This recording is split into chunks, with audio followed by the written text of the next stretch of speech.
Hello everyone, কেমন আছো তোমরা সবাই? আশা করছি তোমরা সবাই খুব ভালো আছো। আমরাও কিন্তু বেশ ভালো আছি।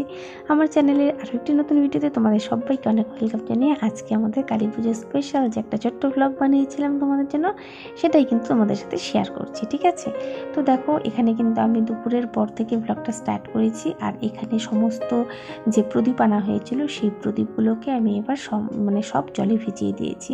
অ্যাকচুয়ালি আমরা না প্রতিবার অনেক প্রদীপ আনিয়ে আমি ঘরে রাখি, যেহেতু আমার ছোটো মোটো কাজে খুব দরকার হয় এসব প্রদীপের। তো এবারও বেশ অনেকগুলোই প্রদীপ বানানো হয়েছে, প্রায় 150টা থেকে 200টা মতন, 60খানার মতন প্রদীপ আমাদের জলে ভেজানো হয়েছে, সেগুলো জ্বালাবো। আর এখানে দেখো বাকি প্রদীপগুলো রয়ে গেছে। তো এখানে ধনতেরাসে পুজো করেছিলাম, সেই বাসনগুলো সমস্ত নিচে আছে, এগুলো সব গুছিয়ে রাখতে হবে। আর ওদিকে তোমরা দেখতে পেরেছো বাইরে কিন্তু কলা পাতা কেটে রাখা হয়েছে, আমার বড়ি রেখেছে ওটা। তো সেখানে কিন্তু আমরা সেই কলা পাতায় প্রদীপগুলো জ্বালাবো। ঠিক আছে, এদিক দিয়ে দেখো এখানে আমার হাতে কিছু সময় ছিল, ঘরের আর্যর বাবা আমলকি এনে রেখেছিল, তো ভাবলাম আমলকিটা দিয়ে একটু আচার বানিয়ে নিই। ঠিক আছে, তো এখানে একটা মিষ্টি আচার বানানোর জন্য চলে এসেছি। একদম সিম্পলভাবে একটা আচার বানাচ্ছি, তোমাদের সাথে একটু শেয়ার করে দিচ্ছি। এখানে কিছু মশলা 1 থেকে 1.5 চামচ তেল দিয়ে তারপর মশলা দিয়ে দিয়েছি, মৌরি, অল্প সর্ষে, অল্প কালো জিরা আর অল্প একটু মেথি দিয়ে এখানে অল্প হিং দিয়ে দিয়েছি। আর তারপর যে আমলকিগুলো সেদ্ধ করে রেখেছিলাম সেগুলো কিন্তু তার বীজগুলো ছাড়িয়ে, আমলকির বীজগুলো ছাড়িয়ে এখানে দিয়ে দিয়েছি। ঠিক আছে, দিয়ে একটু লবণ দিয়েছি, হলুদ দিয়েছি, আর তারপর অল্প বিট নুনও দিয়েছি। দিয়ে খুব ভালো করে এটাকে আগে একটু তেলে কষিয়ে নিয়েছি। আর তারপর কিন্তু এখানে গুড় কেটে গুড় অ্যাড করেছি। তোমরা তোমাদের ইচ্ছে মতন গুড় অ্যাড করতে পারো, কতটুকু মিষ্টি রাখবে সেই হিসাবে। তো এখানে আমি আমার যতটুকু দরকার ছিল ততটুকু গুড় মিশিয়ে দিয়েছি। আর তারপর যে আমলকি সেদ্ধর জলটা ছিল সেটাও কিন্তু দিয়ে দিয়েছি, কোনো কিছুই আমি ফেলিনি। ঠিক আছে, দিয়ে তারপর খুব ভালো করে এখানে কষিয়ে নিয়েছি। একদম মাখা হয়ে গেলে আমরা জিনিসটা নামিয়ে ফেলবো। এখানে আমি কিন্তু কোনো গুঁড়ো মশলার ব্যবহার করিনি। তোমরা যদি চাও তাহলে শুকনো খোলায় একটু ধনে, জিরে, মৌরি, শুকনো লঙ্কা এগুলো ভেজে কিন্তু মশলা অ্যাড করতে পারো। এখানে আমি শুধুমাত্র গোলমরিচ গুঁড়ো করে দিয়েছিলাম, ফ্লেভারটা ভীষণ সুন্দর হয়, ভালো লাগে খেতে। তো ব্যাস, আমাদের কিন্তু আমলকির আচার রেডি। আর এদিক দিয়ে তারপর কিন্তু আমিও একটু রেডি হয়ে নিয়েছি, যেহেতু আজকে কালী পুজো, একটু বাজার যাব, মন্দিরে যাব, তো তার জন্য কিন্তু একবারে রেডি হয়ে নিয়েছি। ঠিক আছে, আর এখানে যেহেতু বাড়িতে আমি এখন প্রদীপ জ্বালাবো, তো দেখো এখানে আর্য কিন্তু তারাবাতি ফোটানো শুরু করে দিয়েছে, ভীষণ খুশি। আর হ্যাপি দিওয়ালি বলে আমিও বাড়ি চলে এসেছি ওর সাথে। তো এখন আমরা সমস্ত প্রদীপের প্রিপারেশনগুলো করবো আস্তে আস্তে, আর তারপর কিন্তু প্রদীপ জ্বালাবো। তো আর্যকে এখানে বলেছি, ও এখানে এনে রাখতে একটা প্রদীপ ওর হাত থেকে পরে অলরেডি আমাদের দিওয়ালি স্টার্ট, তাই না বাবা? এখন আমরা রেডি একটু হয়ে গেছি, আর এখন প্রদীপ জ্বালাবো। তো প্রদীপ দেওয়ার পালা, চলো তোমরা সাথে থাকো, ভিডিওটা দেখতে থাকো। ঠিক আছে, তো দেখো এখানে সবার প্রথমে আমি একটা ঘিয়ের প্রদীপ জ্বালিয়ে নিয়েছি, যেটা আমি আমার ঘরের ঠাকুরকে দেব। তো এই প্রদীপটা আমি প্রতিবারই দিওয়ালি কেন, নানান সময়ে, বিশেষ কোনো পুজোতে আমি সবসময় জ্বালাই।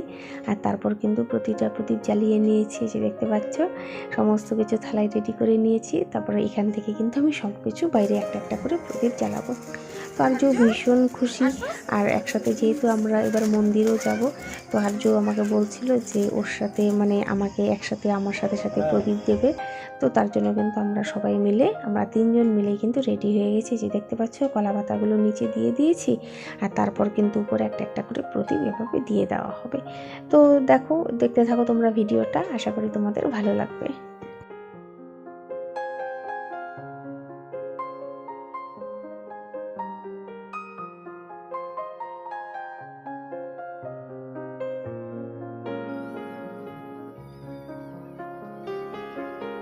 তো দেখো চারিদিক সাজিয়ে নিয়েছি, কেমন লাগছে সাজানোটা অবশ্যই জানিও। ঠিক আছে, এই যে দেখো পুরো রাস্তাটাতেই কিন্তু এভাবে প্রদীপ দিয়েছি, আর উপরেও, গেটের উপরেও দেওয়া হয়েছে।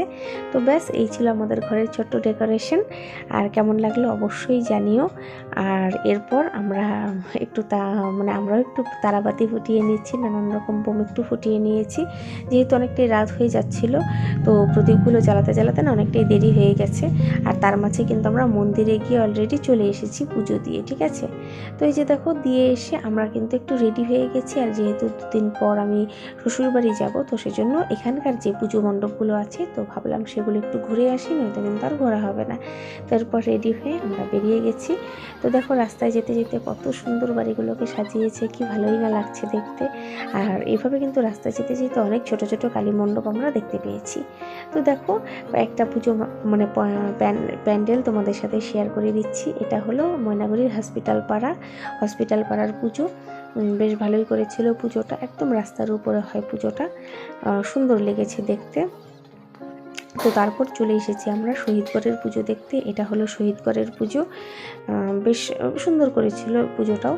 তারপর আমরা চলে এসেছিলাম, এই দেখতে পাচ্ছ নানান রকম জিনিস দিয়ে করা হয়েছে এই পুজোটা, একটু পাখি থিমের মধ্যে করা হয়েছে, মানে পাখি ঠাকি আছে এরকম ধরনের। এটা হলো মুনলাইট ক্লাবের পুজো। তো এখানে চলে এসেছিলাম, তারপর এই পুজোটাও ঘুরে নিয়েছি।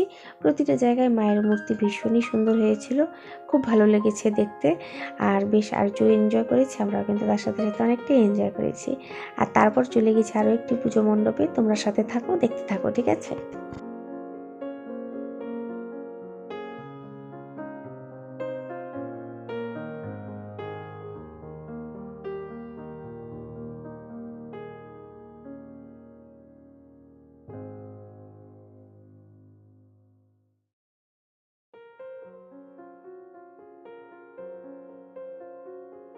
আর তারপর চলে এসেছি কিন্তু ময়নাগুড়ির আরও একটি পুজো প্যান্ডেলে, যেই পুজো প্যান্ডেলটার নাম আপাতত আমার একদম মনে পড়ছে না। তো যাই হোক, ভীষণ সুন্দরভাবে ডেকোরেশন করেছিল ভিতরে, দেখতে পাচ্ছ কতটা সুন্দর, খুব ভালো লেগেছে দেখতে। এক একটা প্যান্ডেল না এক এক রকম ডিজাইনের করেছে। তো যাই হোক, আর তারপর কত সুন্দর লাইটিং দিয়েছে। ময়নাগুড়ির সেরা পুজো সেটা হলো জাগরণী ক্লাবের পুজো, আর এখানেই এখন আমরা যাচ্ছি। তো তোমরা সাথে থাকো, অবশ্যই দেখো, জাস্ট অসম্ভব, মানে কি বলবো ভিড়। তো এই যে অনেকটা রাস্তা দিয়ে ঢুকে তারপর আমাদের কিন্তু মানে পুজোটা দেখতে হয়। আর কিছুটা দূর আসার পরে এই যে দেখতে পাচ্ছ মাথা খারাপ করার মতন ভিড়, ভাবতে পারিনি এতটা ভিড় হবে। তো তোমাদেরকে দেখার জন্য অবশ্যই একটু তুলে নিয়েছি। আর এই ক্লিপটা অবশ্যই আমার বর করে দিয়েছে ওর লম্বা হাত দিয়ে, ঠিক আছে।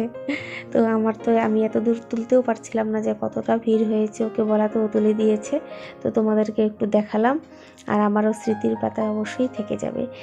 আর এই পুজো প্যান্ডেলটা করেছে কলকাতার যে গঙ্গার নিচে মেট্রো রেল এবার থেকে ফার্স্ট চালু হলো, তো সেই ভিত্তিতে কিন্তু এটা করা হয়েছে। ভীষণ ভালো একটা থিম, খুব ভালো লেগেছে মানে মণ্ডপটাতে ঢুকে।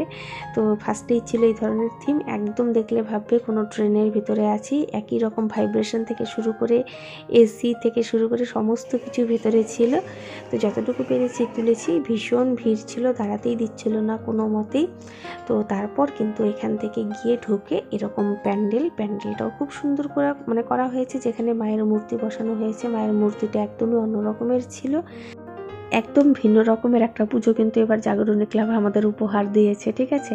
তারপর সেখান থেকে বেরিয়ে এসে জাগরণীর পাশেই একটা ক্লাব ছিল, সেখানে একটু ঢুকেছিলাম মণ্ডপটার পুজো দেখতে।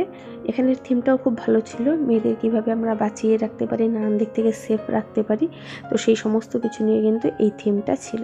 প্রচুর কিছু লেখা ছিল, তার মধ্যে যে দেখতে পাচ্ছ কিছু লেখা আমি তোমাদের সাথে শেয়ারও করে দিলাম। তো এই যে দেখো, আর তারপর কিন্তু এখান থেকে আমরা ভেতরের দিকে ঢুকে একটা হোস্টেল টাইপ বানানো হয়েছিল, যেখানে মানে মেয়েদের হোস্টেল টাইপ, আরও অনেক কিছু ছিল এখানে। তো আদারওয়াইজ সব কিছু মিলিয়ে খুব ভালো লেগেছে এই পুজোটাও। তো তোমাদের সাথে ময়নাগুড়ির 5-6টা পুজো শেয়ার করে দিলাম, যেগুলো আমরা সেদিন ঘুরেছিলাম। আর তারপর দিন কিন্তু সকালবেলায় আমরা চলে গেছিলাম আলিপুরে, যেহেতু ভাইফোঁটা আছে, তো সেই জন্য ভাইফোঁটা আর তার সাথে কালী পুজো আলিপুরের দেখতে অবশ্যই আমরা আলিপুর চলে গেছিলাম। তো কেমন লাগলো কালী পুজোর দিনের ব্লগ তোমাদের অবশ্যই শেয়ার করো আমার সাথে, কমেন্ট করো। আর দিতে অনেকটা দেরি হয়ে গেল ব্লগটা। তো চলো আজকের মতন এখানেই রাখছি, টাটা।